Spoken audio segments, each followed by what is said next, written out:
चलो बच्चों, चैप्टर बेटा census and sample method of the collection of data. सुनो बच्चों, ये स्टैट्स का थर्ड चैप्टर है बेटे, और बिल्कुल ही बेसिक सा चैप्टर है। बिल्कुल सिंपल सिंपल सी बातें हैं इसके अंदर। जैसा कि चैप्टर के नाम में बेटा दो वर्ड आए। एक वर्ड आया बेटा क्या? सेंसस। और दूसरा वर्ड क्या है बच्चों? सैंपल। ठीक है। So the concept of census and sample. बच्चों, whenever you have started the research, जब भी आप रिसर्च करते हो, कुछ भी करो आप, एनीथिंग, दो तरीके हैं बेटा, दो काम है। एक, या तो हम रिसर्च को एक्सटेंसिव तरीके से करें, एक्सटेंसिव बहुत ही ज्यादा डिटेल में करें। ठीक है सर, रिसर्च किस चीज की? बच्चों, if you are given some amount of data, कुछ भी आपके पास नंबर ऑफ यूनिट्स हैं और आपने उसको स्टडी करके किसी आंसर को देना है, कुछ आउटपुट देनी है, तो बेटा दो बातें हैं। एक तो जिन यूनिट्स को आप स्टडी कर रहे हो उसकी हर यूनिट को, मतलब suppose I have 100 students for the observation, मेरे पास 100 स्टूडेंट्स हैं जिनके बारे में मुझे स्टडी करना है। एक तरीका क्या हो सकता है बच्चों? आप 100 के 100 स्टूडेंट से इंटरेक्ट करो, है ना, और आप अपना जो भी आउटपुट देना चाहते हो, जो भी आंसर देना चाहते हो, आप सभी आइटम्स को, हर आइटम को स्टडी करके आप अपना जवाब दो। एक तो ये तरीका हो सकता है। तो अगर आप 100 आइटम्स को बोलते हो, या जैसे यहां पर एग्जांपल मैंने 2000 स्टूडेंट्स का दे रखा है, अगर आप 2000 स्टूडेंट को कलेक्टिवली स्टडी करते हो, तो सबसे पहले इसको स्टैटिस्टिक्स में, इकोनॉमिक्स में बच्चों बोला क्या जाता है? इसको बोला जाता है बच्चों पॉपुलेशन। क्या बोला जाता है बेटा? पॉपुलेशन। ठीक है, ये देखो, इट इज कॉल्ड पॉपुलेशन और कॉल्ड व्हाट? यूनिवर्स। ठीक बेटा, एक छोटी सी बात है। मान लो एक स्कूल में 2000 बच्चे पढ़ते हैं, मैं इसी एग्जांपल को कंटिन्यू करता हूं। 2000 बच्चे पढ़ते हैं और हमें 2000 के 2000 बच्चों के रिजल्ट को एनालाइज करना है, उनके बारे में कुछ आउटपुट देनी है, उनके मार्क्स का एग्रीगेट बताना है। चलो ठीक है ना। और आपके पास दो तरीके हो गए बच्चों। एक तो आपके पास टोटल नंबर ऑफ स्टूडेंट्स कितने हैं? 2000। What is it? It is population. एक तरीका तो क्या है बच्चों?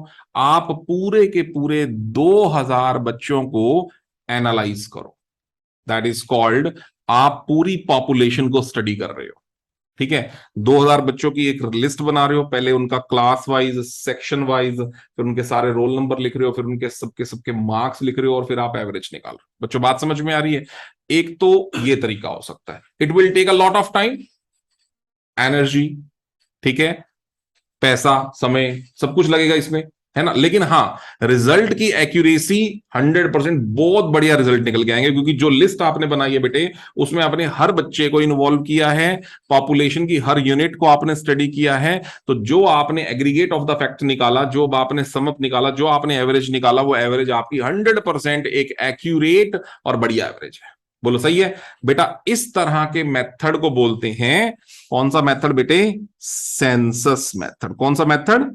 Census method. सेंसस का मतलब होता है when you are considering each and every item of the population under consideration. ठीक है, और आप सारी की सारी यूनिट्स को स्टडी करके कोई ना कोई आइडिया निकाल रहे हो, कोई ना कोई डेटा अपनी रिसर्च को कंप्लीट कर रहे हो, ये सेंसस मेथड है। तो आइए जरा इसमें देखते हैं। सेंसस बेटा, यूनिवर्स का मतलब मैंने आपको बता दिया। यूनिवर्स का मतलब क्या होता है? All the items under consideration is called what? Universe. या फिर क्या बोलते हैं बच्चों? पॉपुलेशन। ठीक हो गया। लेकिन बेटे ऐसा जरूरी तो नहीं कि मैं कहूं कि अगर मुझे पूरे स्कूल का एक आइडिया लेना है कि क्लास, पूरे स्कूल के मार्क्स क्या चल रहे हैं, बच्चों की परफॉर्मेंस क्या चल रही है, तो मैं 2000 बच्चों में से मैं ये कहता हूं यार 200 बच्चे सिलेक्ट कर लो रैंडमली। समझ रहे हो? हर सेक्शन, हर क्लास में से कुछ कुछ बच्चे सिलेक्ट कर लो। ठीक है, बिना क्लास इंचार्ज से पूछे, भाई अपनी क्लास के इंटेलिजेंट बच्चे बता दो और अपनी क्लास के बेवकूफ भी बता दो, ठीक है ना, और इनका इकट्ठा कर लो। क्लास इंचार्ज से नहीं पूछा, ठीक है, हमने क्या किया, रैंडमली बच्चे ले लिए, और रैंडमली बच्चे बेटे 2000 में से मैंने 200-250 बच्चे अलग कर लिए, और मैंने उनकी परफॉर्मेंस का एवरेज निकाल लिया। बोलो समझ में आ रहा है, उनके मार्क्स का एग्रीगेट कर लिया, तो बेटा जो उनके मार्क्स की एवरेज या एग्रीगेट होगी लगभग वही 2000 बच्चों की भी होगी। देखो आई एम नॉट 100% श्योर कि बिल्कुल एक्यूरेसी निकल के आएगी, लेकिन काफी हद तक मामला वैसा ही होगा। तो अब मैंने सारे बच्चों को स्टडी नहीं किया, मैंने कितने बच्चों को स्टडी किया बेटा, लगभग 10% बच्चों को स्टडी किया, और मेरी रिसर्च वहां से भी निकल गई। अगर मैं 2000 बच्चों को स्टडी करता तब भी मेरी रिसर्च हो जाती, मैंने 200 बच्चों को स्टडी कर लिया तब भी मेरी रिसर्च हो गई, मैं 2000 बच्चों को स्टडी करता तो शायद मेरी रिसर्च बहुत ज्यादा एक्यूरेट निकल के आती। अब मैं 200 बच्चों को स्टडी कर रहा हूं तो मेरी रिसर्च शायद उतनी एक्यूरेट ना निकल के आए, लेकिन बेटा टाइम बचेगा, है ना, एनर्जी बचेगी, लेबर बचेगी, पैसा बचेगा, सब कुछ बचेगा, और शायद रिसर्च एक्यूरेट ही हो जाए, 100% एक्यूरेट हो जाए, ये भी हो ही सकता है। तो बेटा जो दूसरे वाला तरीका मैंने बताया कि कुछ रिप्रेजेंटेटिव आइटम्स से, कुछ रिप्रेजेंटेटिव यूनिट्स से हम पूरी रिसर्च कैलकुलेट कर लें, इसको बेटा सेंसस मेथड नहीं बोलते, इसको क्या बोलते हैं, सैंपल मेथड। कौन सा मेथड बच्चों, सैंपल मेथड। तो इस पूरी बात से दो बातें समझ में आ गई। If we are studying each and every item of the population or the universe for your investigation, then it is called census method. If we are considering some of the few representative item for your research under consideration, then this is called sample method. Census method takes a lot of time. Sample method saves your time. Census method is 100% accurate. Sample method may be और may not be, it depends upon कि आप कितने अच्छे analyst हो, आप कितना अच्छा sample select कर पाते हो, ये इस बात पे डिपेंड करेगा। बोलो बच्चों सही है ना। पैसा भी किसमें ज्यादा लगेगा, सेंसस मेथड में ऑब्वियसली, क्योंकि आप 2000 यूनिट को स्टडी कर रहे हो, और सैंपल मेथड में आप 200 यूनिट के बारे में बातचीत कर रहे हो, तो पैसा कम लगेगा। बोलो बच्चों बात समझ में आ रही है, ठीक है। अच्छा, सेंसस और सैंपल मेथड में एक और डिफरेंस बता दूं मैं आपको।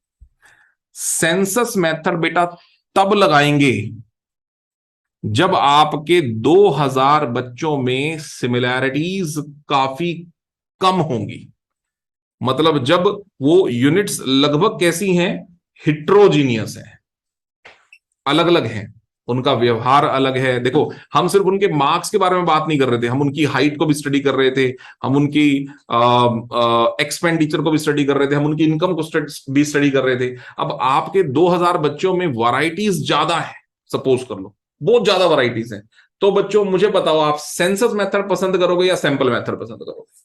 तो सेंसस क्योंकि आपको हर यूनिट को स्टडी करना वहां जरूरी हो रहा है, क्योंकि यूनिट्स कैसी हैं बेटा, हिट्रोजीनियस। बच्चों बात समझ में आ गई। और अगर आपकी 2000 यूनिट्स लगभग सिमिलर ही हैं, एक जैसी ही हैं, तो बेटे अब 200 यूनिट जो बताएंगी वही आपकी कितनी यूनिट बना देंगी, 2000 भी वही बता देंगी, क्योंकि सभी के फीचर्स कैरेक्टरिस्टिक्स सब लोग सबकी कैसी हैं, लगभग सेम है। तो फिर अब अगर हम सैंपल मेथड से काम चला लें तो बेटा कोई दिक्कत वाली बात वहां पर नहीं है। बोलो बच्चों मेरी बात समझ में आ गई। तो मैंने आपको बताया बेटा सेंसस मेथड कहां यूज होता है और सैंपल मेथड कहां यूज होता है। पॉइंट क्लियर हो गया यहां तक। आइए एक बार बेटा सेंसस मेथड को जरा डिटेल कर लेते हैं। ये देखो दो तरह के मेथड है बच्चों रिसर्च करने के, एक सेंसस, दूसरा मेथड कौन सा बोला बच्चों, सैंपल। आइए जरा एक बार सेंसस देखते हैं। In this method data are collected covering each and every item of the universe और पॉपुलेशन। बोलो सही कह रहा हूं मैं। जब आप हर एक यूनिट को स्टडी करो और आप अपनी रिसर्च के जो आंसर्स हैं उसके बाद बोलो, तो आप कौन सा मेथड बेटा यूज कर रहे हो, सेंसस मेथड यूज करो। बोलो सही है, क्लियर। तो इसके बेटा सुटेबिलिटी क्या है भाई, देखो अगर हमने हर यूनिट को ही स्टडी करना है तो आपका सैंपल साइज, अगर आई मीन सैंपल साइज करो, अगर पॉपुलेशन साइज छोटा होगा तो सेंसस लगाना ठीक है। अब मेरी कुल पॉपुलेशन स्कूल की मान लो, जिसको हम पढ़ रहे हैं यूनिवर्स, या पॉपुलेशन का साइज वो 1000 बच्चे हैं, 500 बच्चे हैं, छोटा सा साइज है, फिर तो देखो आप सेंसस मेथड लगा सकते हो। लेकिन मान लो हम किसी यूनिवर्सिटी को स्टडी कर रहे बेटे, जहां पर 25,000 बच्चे हैं, 10,000 बच्चे हैं, तो आप मुझे बताओ क्या आप सेंसस मेथड लगा सकते हो। अगर लगाएं बेटा तो टाइम पैसा बहुत ज्यादा लगेगा। बोलो सही है ना। तो सेंसस मेथड तब लगाओ बेटा जब पॉपुलेशन का साइज कैसा है, छोटा है। बोलो फर्स्ट पॉइंट क्लियर।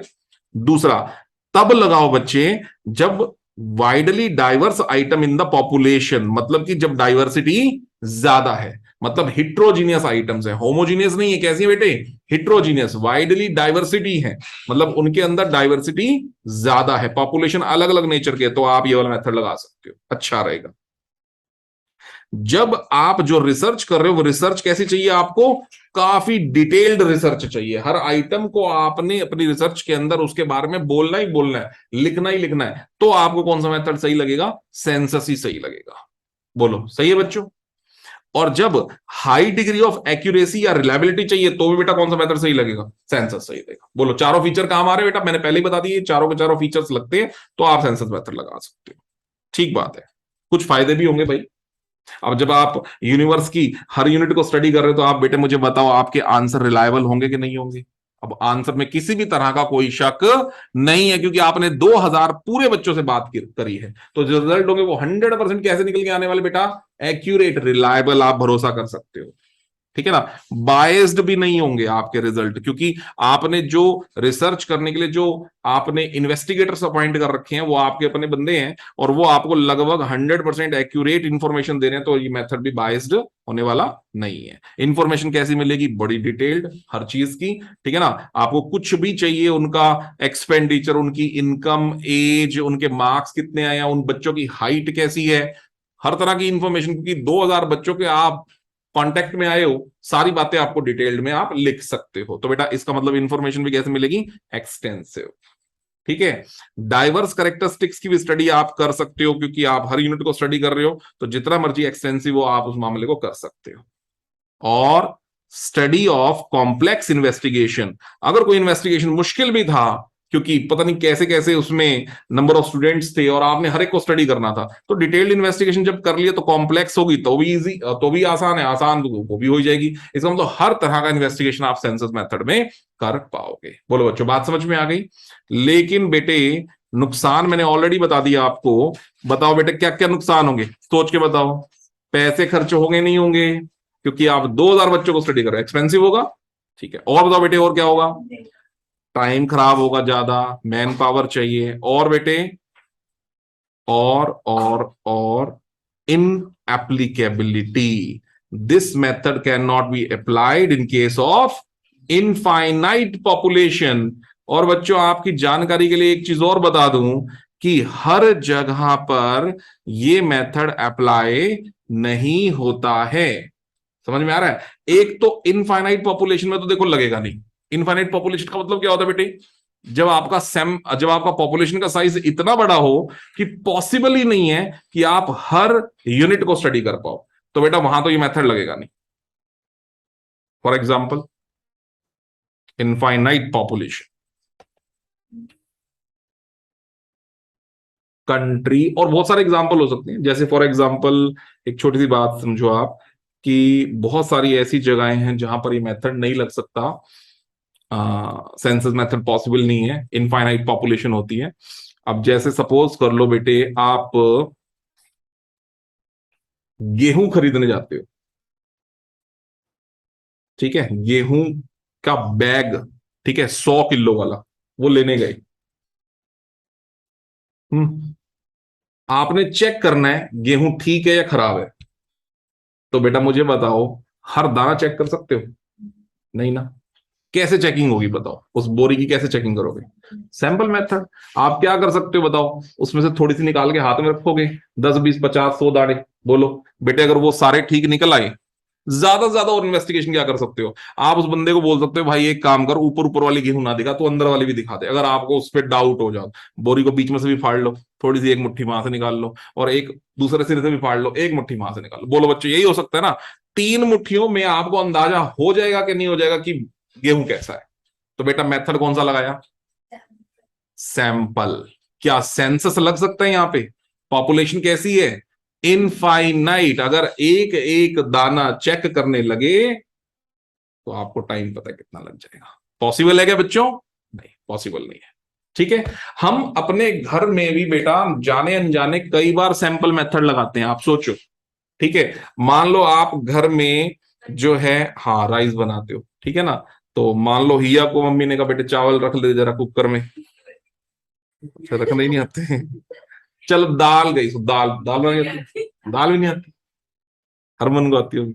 चलो मान लो हरमन को मम्मी ने कहा बेटे दाल रख ले, इसने रख ली। ठीक है जी। अब दाल की सीटी आ गई सब, मम्मी ने कहा बेटे नमक चेक कर ले। तो बेटा नमक कैसे चेक करोगे बताओ? अब कहेगी मम्मी मैं लगाती हूँ सेंसस मेथड। ले आओ दाल का कुकर, यहाँ पे सेंसस लगाएंगे, एक एक करके पूरी दाल खा के नमक चेक करे। बेटा अच्छी बात है क्या ये? अच्छी बात तो नहीं है।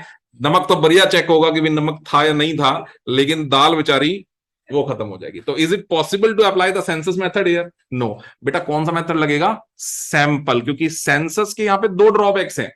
एक सबसे बड़ी बात बेटा ये है, सेंसस इसलिए नहीं लग सकता क्योंकि यहां पर जो एक चम्मच रिजल्ट देगा, पूरी दाल का कुकर भी वही रिजल्ट देने वाला है। तो why should we apply the census? Sample से काम हो सकता है ना।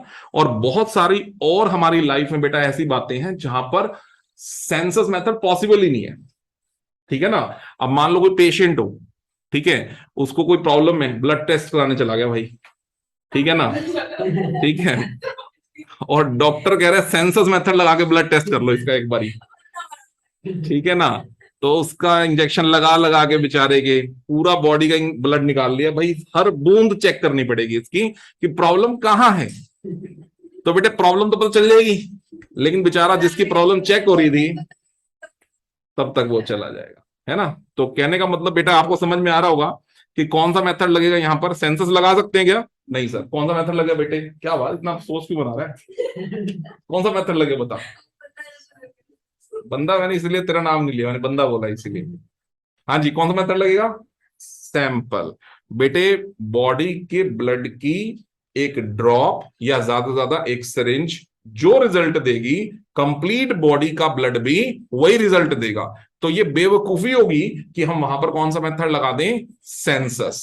सिंपल है, साइंटिफिक तरीका बेटा सैंपल मेथड लगेगा। बोलो समझ में आ रहा है? तो इन सभी एग्जाम्पल्स में बेटे हम लोग अपनी लाइफ के अंदर सैंपल मेथड लगाते हैं। तो इसका मतलब बच्चों आपको समझ में आ गई होगी, ये इन एप्लीकेबिलिटी वाली बात अच्छी तरह समझ में आ गई होगी कि ऐसी बहुत सारी जगहें हैं जहां पर सेंसस मेथड को लगाना एप्लीकेबल ही नहीं है ना। पॉपुलेशन का साइज इनफाइनाइट होने की वजह से आप कई बार सारी यूनिट्स नहीं स्टडी कर सकते। मैंने गेहूं वाला एग्जांपल आपको दिया, पॉपुलेशन का साइज कैसा है? इनफाइनाइट। पता नहीं कितने गेहूं के दाने हैं उस बोरी के अंदर, आप हर दाना तो चेक नहीं कर सकते हो। और दूसरा मैंने साइंटिफिक वाला तरीका आपको बताया, तो वहां पर भी बेटे आपका कौन सा मेथड ही लगेगा? सैंपल वाला मेथड ही लगेगा। बोलो बच्चों समझ में आ रहा है? तो अब बात आती है सर फिर आप बताओ कि इन सब जगहों पर क्या लगाएं। तो बेटे जवाब मैंने ऑलरेडी आपको पहले ही दे दिया, इन सब जगहों पे कौन सा मेथड लगाएं बेटे?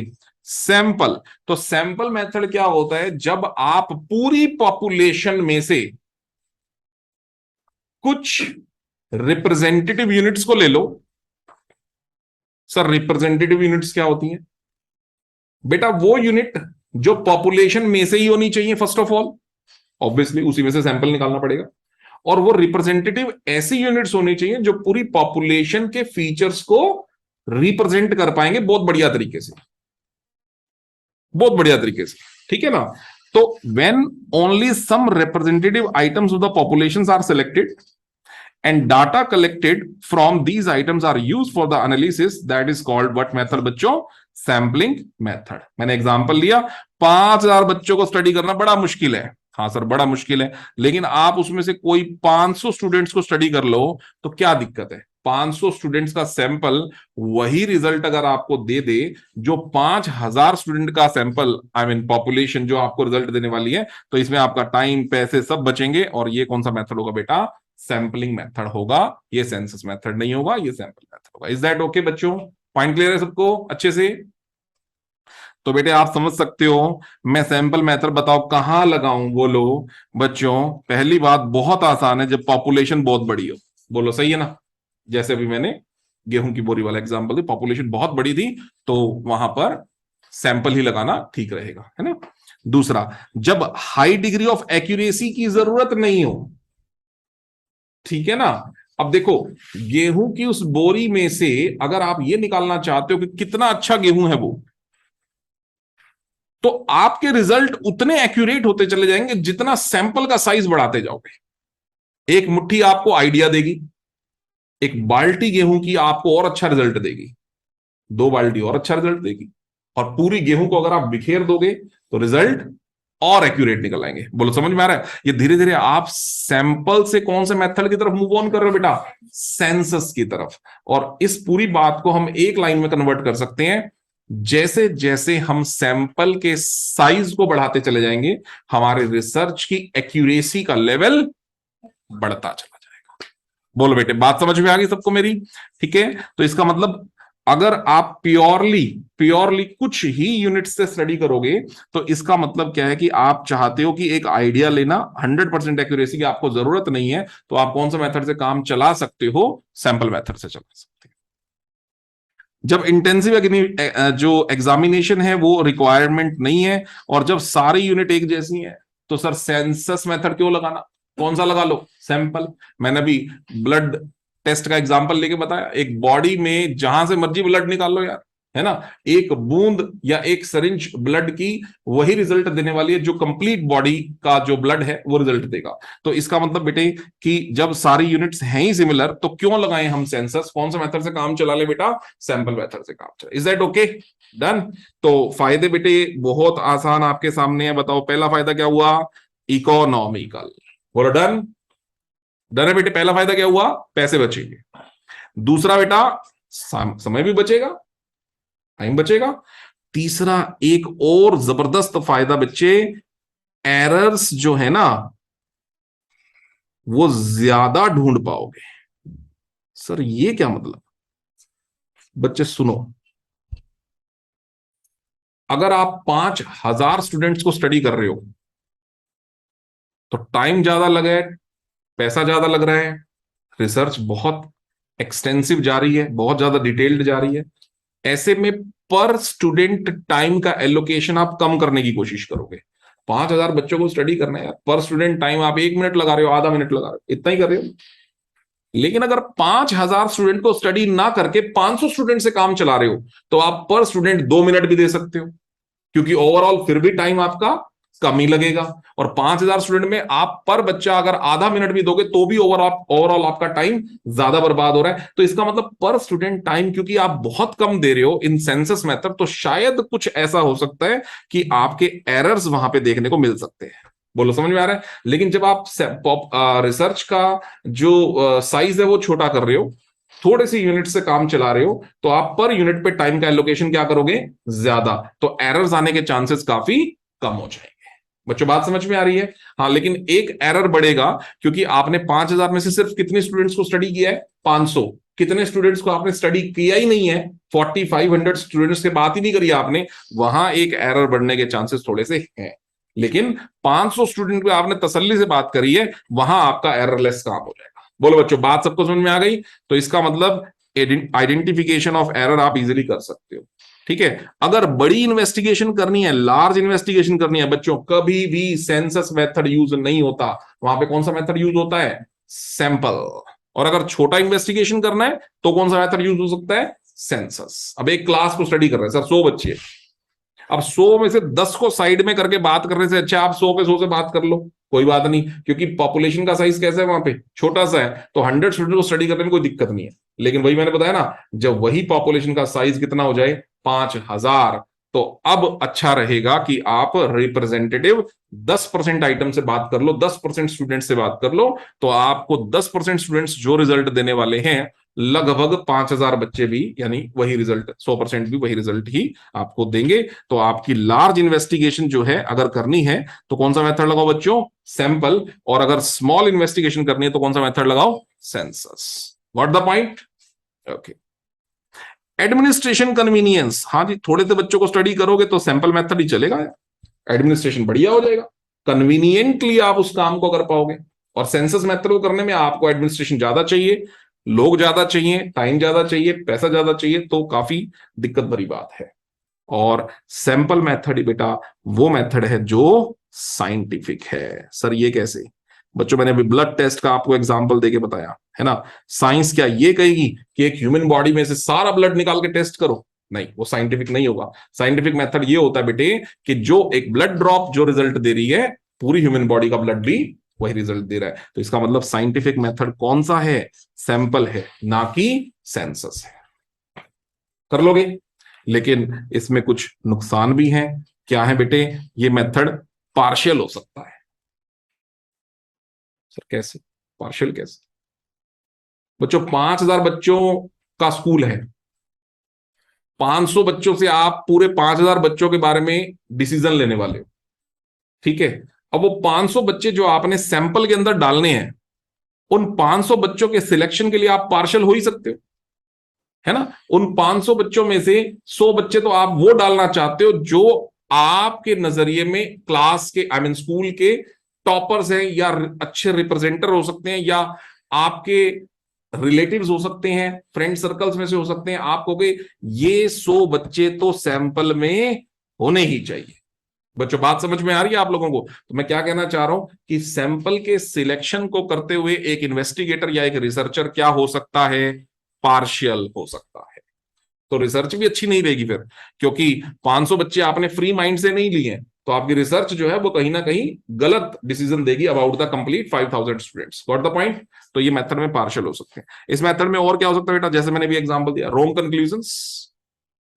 500 बच्चों का जो रिसर्च है वो कुछ और ही बात कर रहे हैं, और 5,000 बच्चों की रियलिटी कुछ और ही है, तो कंक्लूजन गलत हो सकते हैं। आप गलत हो सकते हो एक अच्छा सैंपल सिलेक्ट करने में, अच्छी रिप्रेजेंटेटिव सैंपल को सिलेक्ट करने में। बच्चों आप क्या गलत नहीं हो सकते? 500 बच्चे सिलेक्ट करने में आप गलत हो सकते हो 5,000 में से, बिल्कुल गलती आपसे हो सकती है ना? एक अच्छा सैंपल सेलेक्ट करना अपने आप में एक डिफिकल्टी भरी बात है, difficulty in framing a sample. You must be a very good statistician, a very good analyst, ठीक है? अगर आप में वो कैपेबिलिटीज हैं तो आप 5,000 में से एक अच्छे 500 बच्चे, जो 500 बच्चे पूरे 5,000 को रिप्रेजेंट कर सकते हैं, आप वो तब सिलेक्ट कर सकते हो। लेकिन अगर आप एक अच्छे एनालिस्ट, एक स्टैटिस्टिशियन नहीं हो, तो आपसे सैंपल ही नहीं सिलेक्ट होना ढंग का। और जब सैंपल ही सिलेक्ट नहीं होगा तो बेटा रिसर्च कैसे करोगे? और रिसर्च अगर कर भी लोगे तो रिसर्च के जो आंसर्स आएंगे वो लगभग वो गलत आएंगे। तो इसका मतलब 500 बच्चों को रिसर्च करने पे जो टाइम खराब किया आपने, वो वेस्टेज ऑफ टाइम है, क्योंकि रिसर्च के आउटपुट क्या है? Zero, inappropriate. तो अच्छा रहता 500 को ढंग से, 500 को एक्सटेंसिव इन्वेस्टिगेशन करने की बजाय आप पूरे 5,000 बच्चों को स्टडी कर लेते, तो ज्यादा अच्छा लगता, थोड़ा टाइम फालतू लगता, लेकिन आप 100% अपनी रिसर्च के बारे में क्या होते बच्चों? एक्यूरेट होते, भरोसा होता आपको अपनी रिसर्च में। बोलो समझ में आ रहा है? तो बच्चों इसका मतलब क्या हो गया कि सैंपल को सिलेक्ट करने में आपको दिक्कत हो सकती है, और ऐसा करने में स्पेशलाइज नॉलेज चाहिए। हर बंदे के पास ये स्पेशलाइज नॉलेज नहीं भी होती। बोलो बच्चों सही है? पॉइंट क्लियर हो गया? क्या सीखा बेटा? एक सीखा हमने सेंसस मेथड क्या होता है, दूसरी बात क्या सिखाई बेटा? सैंपल मेथड क्या होता है। दो बातें समझ में आ गई। और एक तीसरी बात बेटे सुन लो, वो बात ये है कि क्या एक सैंपल अच्छा सैंपल है, आप कैसे पहचानोगे? क्वेश्चन बड़ा इंपॉर्टेंट है। Essentials of a good sample. हमें समझ में आ गया कि सैंपलिंग एक मेथड होता है जिसमें we select some of the items from the population, and that some items represents the complete amount of the population, the features of the complete population. We says that is what method? Sample method. ये हमें समझ में आ गया। लेकिन बेटे अब आप मुझे वो बताओ, इन 5,000 बच्चों में से जो आप 500 बच्चे सिलेक्ट कर रहे हो, जिसको आप क्या कह रहे हो? सैंपल। इसमें ऐसी कौन से फीचर्स होने चाहिए कि आप कहो कि मेरा सैंपल बहुत बढ़िया है? सोचो, आपका सैंपल अपने आप में कंप्लीट पॉपुलेशन को रिप्रेजेंट करने के लिए सफिशिएंट होना चाहिए। आप जल्दबाजी में इतने कम बच्चों को सिलेक्ट करके मत आ जाओ कि मेरा टाइम बच जाए रिसर्च का। भाई टाइम भी बचाना है, लेकिन रिसर्च की एक्यूरेसी भी मेंटेन करनी है। बात समझ में आ गई? तो आपका सैंपल कितना होना चाहिए बेटा? एटलीस्ट इतना कि वो पूरी पॉपुलेशन को क्या कर पाए? रिप्रेजेंट कर पाए। बोलो सही है ना? ना बहुत ज्यादा कम होना चाहिए आपका सैंपल, और ना ही बहुत बड़ा भी नहीं होना चाहिए। देखो बहुत कम हो गया तो पॉपुलेशन के सारे फीचर्स को नहीं बता पाएगा, मानते हो बात? और बहुत बड़ा हो गया तो सर फिर सैंपल मेथड के फायदे ही आपने खत्म कर लिए सारे। टाइम भी लगा रहे हो, पैसा भी लगा रहे हो, रिसर्च भी इतनी लंबी चौड़ी कर रहे हो, तो फिर सैंपल मेथड का फायदा ही क्या हो? फिर तो सेंसस ही लगा लो, 100% ही कंफर्म कर लो, डाउट्स मन में एक भी ना रखो। बोलो है कि नहीं? तो इसका मतलब बेटा सैंपल मेथड कैसा होना चाहिए? रिप्रेजेंटेटिव होना चाहिए, एडिक्वेट होना चाहिए। एडिक्वेट का मतलब साइज प्रॉपर होना चाहिए, not very big not very small, जैसे मैंने बताया। इंडिपेंडेंट होना चाहिए। सैंपल सैंपल में सारी यूनिट्स बच्चों कैसी हो? इंडिपेंडेंट। इंडिपेंडेंट का मतलब क्या होता है? अगर मैंने एक यूनिट को सिलेक्ट कर लिया है तो इसका मतलब ये नहीं होना चाहिए बेटा कि दूसरी भी आपको लेनी ही लेनी है। मतलब अगर मैं ये बोलूं कि 5,000 में से मैंने पहले एक बच्चा सिलेक्ट किया, तो दूसरा बच्चा जो सिलेक्ट कर रहा हूं बेटे, वो दूसरा बच्चा का पहले से कोई लेना देना नहीं होना चाहिए, तीसरे बच्चे का इन दोनों बच्चों से कोई लेना देना नहीं होना चाहिए। मतलब ये नहीं होना चाहिए कि अगर मैंने एक नंबर 1 स्टूडेंट को लिया तो भाई दूसरा बच्चा कहता है सर आपने इसको सैंपल में लिया, मुझको तो ले ही लो, ठीक है ना, हम तो जोड़ीदार हैं। और फिर दो दो सिलेक्ट हुए तो दो बच्चे और कह रहे हैं सर इनको सैंपल में लोगे तो हमको भी लेना पड़ेगा सैंपल के अंदर। ऐसा नहीं होना चाहिए, ठीक है ना। देखो हम सैंपल सिलेक्ट कर रहे हैं अपनी इंटेलिजेंस के बेसिस पे, तो हम बिल्कुल फ्री होने चाहिए कि हमें सैंपल कैसे सिलेक्ट करना है, ठीक है। तो एक यूनिट का दूसरी यूनिट के साथ कोई डिपेंडेंसी नहीं होना चाहिए। All the units of sample must be independent of each other. और बच्चों, और if 2 or more than 2 samples you have selected out of the complete population, 5,000 बच्चों में से मैंने पहले एक सैंपल लिया 500 बच्चों का, ठीक है। 5,000 बच्चों में से मैंने एक और सैंपल ले लिया, कितने बच्चों का? 500 बच्चों का एक और ले लिया, ठीक है। एक 500, फिर दूसरे बच्चों को कितने का लिया बेटा? 500। तो हमें यह मानना चाहिए बच्चों कि जो पहला सैंपल 500 बच्चों का और जो दूसरा सैंपल 500 बच्चों का है, ये लगभग लगभग दोनों सैंपल आपस में एक दूसरे के साथ कैसे हैं? होमोजीनियस। सर क्यों? क्योंकि पहला सैंपल सिलेक्ट करने में भी मैंने कोई पार्शियलिटी नहीं बरती और दूसरा सैंपल सिलेक्ट करने में भी मैंने पार्शियल नहीं हुआ। तो बेटा अगर आप किसी भी सैंपल को सिलेक्ट करने में पार्शियल नहीं हो रहे हो तो आप मुझे बताओ दोनों सैंपल आपस में कैसे होंगे? एक जैसे ही होंगे सर। बोलो बेटे बोलो, बात समझ में आ रही है? मैं तीसरा 500 बच्चों का सैंपल ले लूं, वो भी लगभग कैसा होगा? पहले दो सैंपल की तरह। अगर ऐसा है तो आप कहोगे आपका सैंपल बढ़िया है, और अगर ऐसा नहीं है, पहला 500 बच्चों का सैंपल कुछ और ही रिजल्ट दे रहा है और दूसरा 500 बच्चों का सैंपल कोई और रिजल्ट दे रहा है, तो बेटा इसका मतलब आप सैंपल सिलेक्ट करने के लिए अप्रोप्रिएट पर्सन ही नहीं हो। आपको सैंपल ढंग से सिलेक्ट करना इसका मतलब नहीं आता। तो इसका मतलब आपका सैंपल होमोजीनियस नेचर के नहीं है। You are not a good statistician. You must use the census method, not the sample method. Got it बच्चों? ठीक है, तो होमोजेनिटी क्लियर हो रही है, ठीक है। सो यहां बात आ रही है बेटे अब आखिरी बात पे, दोनों में क्या डिफरेंस है बेटे, सेंसस और सैंपल में? And this is going to be very important question बच्चों। आपके पेपर में क्वेश्चन अक्सर आता है, सेंसस और सैंपल मेथड में डिफरेंस बता दो। और हमने इतनी डिटेल कर लिया, अब हम आराम से बता सकते बेटा दोनों में क्या डिफरेंस है। देखो पहला पहला एक्सटेंसिव इंक्वायरी कहां से पता चलती है? बोलो, सेंसस से। और लिमिटेड कहां से पता चलती है? सैंपल से। पहला डिफरेंस क्लियर है? बोलो ठीक है। जब आप सारी यूनिट स्टडी कर रहे हो तो जितनी मर्जी डिटेल ले लो, तो एक्सटेंसिव पता लगेगी यहां से, लिमिटेड पता चलेगी यहां से। दूसरा बताओ बेटे, दूसरा डिफरेंस, इसमें पैसा लगेगा, लार्ज अमाउंट ऑफ मनी। बोलो सही है, सारी यूनिट स्टडी कर रहे हो पैसे ज्यादा लगेंगे, और दूसरे वाले में बेटा कम पैसे में काम हो जाएगा। 500 यूनिट तो पढ़नी है, कितने में से? 5,000 में से, तो पैसा कम लगेगा। तीसरा बताओ बेटे, अगर हमारी सारी यूनिट कैसी हो बच्चों? हेट्रोजीनियस, नॉन सिमिलर, डिफरेंशिएटेड, तो आपको हर यूनिट को स्टडी वहां पर कर लेना चाहिए। तो कौन सा मेथड लगाओगे? सेंसस। और अगर आपकी सारी यूनिट एक जैसी है, कैसी बच्चों? होमोजीनियस, तो फिर आप जैसे ब्लड टेस्ट वाला एग्जांपल लिया, एक ब्लड की ड्रॉप भी वैसी है और 100 ब्लड ड्रॉप्स भी ऐसी हैं और पूरी बॉडी का ब्लड भी वैसा ही है, तो इसका मतलब हर यूनिट दूसरे के साथ कैसी है बेटा? होमोजीनियस। तो कौन से मेथड से काम चल जाएगा? सैंपल से चल जाएगा। कौन सा यूज करने की जरूरत नहीं है? सेंसस यूज करने की जरूरत नहीं है, ठीक है ना बच्चों? बात समझ में आ रही है? मैं एक छोटा सा ना एग्जांपल आपको देता हूं, आपको हिट्रोजीनियसी का मतलब समझ में आने के समझाने के लिए। बेटे मुझे एक छोटी सी बात बताओ, एक क्लास हो, उस क्लास के अंदर ना बेटे 50 बच्चे हो, 50 स्टूडेंट्स, इस एग्जांपल को समझना, 50 स्टूडेंट्स हो, ठीक। अब 50 स्टूडेंट्स में से मैं बोलता हूं 30 students belongs to commerce, 19 students belongs to science, and there is a single student who belongs to humanity. ऐसी कोई मतलब 3 क्लासेस हैं, ऐसा स्कूल का क्लास, स्कूल की टोटल 11th क्लास का डिवीजन है ये। 30 कॉमर्स के, 19 साइंस के और एक बच्चा ह्यूमैनिटी में, आर्ट्स में है।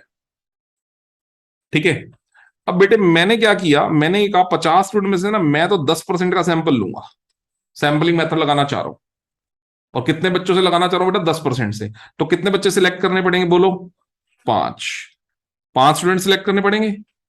अब बेटे मुझे एक बात बताओ, ये 5 स्टूडेंट बाई चांस पांचों के पांचों कॉमर्स के नहीं आ सकते क्या? आ ही जाए। तो क्या आपका सैंपल एक एप्रोप्रिएट सैंपल होगा पॉपुलेशन को रिप्रेजेंट करने के लिए? नहीं। आपकी उस क्लास में कितनी वैरायटी के स्टूडेंट्स हैं? 3। और आपका सैंपल क्या कह रहा है, सिर्फ कितनी वैरायटी के स्टूडेंट हैं? 1, कॉमर्स। तो क्या आपका सैंपल एक एप्रोप्रिएट सैंपल है? क्या रिप्रेजेंटेटिव सैंपल है? नहीं सर, नहीं है। आपको किस तरह, ये तो बाय चांस की बात है, ऐसा नहीं भी तो हो सकता बेटे, सही बात है, ऐसा नहीं हो सकता। मैं ऐसा बोलता हूं कि मैंने 5 बच्चे सिलेक्ट किए, 3 आ गए कॉमर्स के और 2 उसमें से बाई द वे किस चीज के आ गए, साइंस के। ये तो हो ही सकता है, बड़ी बात नहीं है, तो होने के चांस बहुत ज्यादा है। तो बेटे अब आपका सैंपल क्या कह रहा है कि क्लास में 2 वैरायटी के बच्चे हैं, कौन कौन से? साइंस एंड ह्यूमैनिटी में कोई भी नहीं है, क्या ऐसा है? सच्चाई क्या ये है? नहीं, सच्चाई तो क्या है कि उस क्लास में एक बच्चा ह्यूमैनिटी का भी है। तो मेरी बात आप लोगों को समझ में आ रही है? इसका मतलब आपकी क्लास में वैरायटी है, कितनी वैरायटी है? 3। आपकी क्लास कैसी है? हेट्रोजीनियस है। कौन सा मेथड सही नहीं रहेगा अटेम्प्ट करना? सैंपल। कौन सा ही डेफिनेटली लगा देना चाहिए यहां पे? सेंसस। सर क्यों लगा देना चाहिए बेटे? उसकी वजह यह है, एक तो क्लास का साइज छोटा है, लिमिटेड नंबर ऑफ यूनिट है, why going for sample, you should go for census. और दूसरा, आपकी क्लास में हेट्रोजीनियस डेटा है, होमोजीनियस नहीं है। तो ये बेचारा एक बच्चा जो ह्यूमैनिटी का है, अगर ये सैंपल में जब तक आएगा नहीं, आपका सैंपल एप्रोप्रिएट सैंपल माना नहीं जाएगा। और इस एक बच्चे के सैंपल में आने के चांसेस बहुत कम है। इसलिए आपको कौन सा मेथड ही लगाना चाहिए यहां पे? सेंसस ही लगाना चाहिए। तो मैं उम्मीद कर रहा हूं बेटे ये वाली बात आपको समझ में आ गई होगी, हेट्रोजीनियस और होमोजीनियस का मतलब क्लियर हो गया होगा। थर्ड पॉइंट क्लियर है बेटा? फोर्थ बहुत आसान है, रिजल्ट्स कहां पे एक्यूरेट मिलेंगे बोलो? रिजल्ट्स तो सर आपको सेंसस में मिलेंगे, यहां पे थोड़े से लेस रिलायबल रहेंगे, ठीक बात है। एरर कहां पे ज्यादा मिलेगा? एरर सर आपको देखो यहां पर बायसनेस हो सकता है, बायस का एरर। बायस क्या मतलब क्या बेटा? अगर आप हर यूनिट को स्टडी कर रहे हो तो वहां पर कुछ यूनिट्स के साथ आप बायस्ड हो सकते हो, फटाफट इन्वेस्टिगेशन कर सकते हो उनके बारे में, है ना? तो इसमें एरर ऑफ बायस शायद हो सकता है, अब क्योंकि आप बहुत ज्यादा यूनिट को स्टडी कर रहे हो, हर यूनिट को स्टडी कर रहे हो। और दूसरे वाले में क्या होगा? बायसनेस का तो एरर नहीं हो सकता, लेकिन एरर किस चीज का हो सकता है? सैंपलिंग के डेटा का, सैंपलिंग के मेथड का एरर हो सकता है, क्योंकि सैंपल सेलेक्ट करने के बहुत सारे मेथड होते हैं। अब मेथड लगाना था वहां पर पहला, और आपने मेथड लगा लिया वहां पर सिलेक्ट करने का तीसरा, मान लो फॉर एग्जांपल, है ना? ये भी है, अभी आगे बात करेंगे हम, सैंपलिंग के कई मेथड होते हैं। तो अगर आपने मेथड गलत सिलेक्ट कर लिया बेटे, तो आपकी इन्वेस्टिगेशन क्या हो जाएगी? पूरी की पूरी गलत। तो यहां पर कौन सा एरर हो सकता है? बायसनेस का। और यहां पर कौन सा एरर हो सकता है बच्चों? सैंपल के सिलेक्शन का। ठीक है, गलती हो सकती है आपसे। और ये तो ठीक ही है, डिफिकल्ट टू ऑर्गेनाइज, डेटा बड़ा है, ऑर्गेनाइज मैनेजमेंट करने में टाइम लगेगा। और यहां पर आप ऑर्गेनाइजेशन आराम से कर सकते हो, कम यूनिट्स है, easy to assemble, easy to investigate, easy to get the result. So दोनों की अपनी अपनी बातें बेटा। किसी को सेंसस मेथड अप्रोप्रिएट लगेगा और किसी को सैंपल। किसी फील्ड में सेंसस अच्छा रहेगा और किसी फील्ड में सैंपल। ये आपके ऊपर डिपेंड करेगा कि सेंसस लगाना चाहिए या sample, according to the investigation. बोलो सही है बच्चों? तो यहां तक आज काम करेंगे बेटे। कल बच्चों हम करेंगे मेथड्स।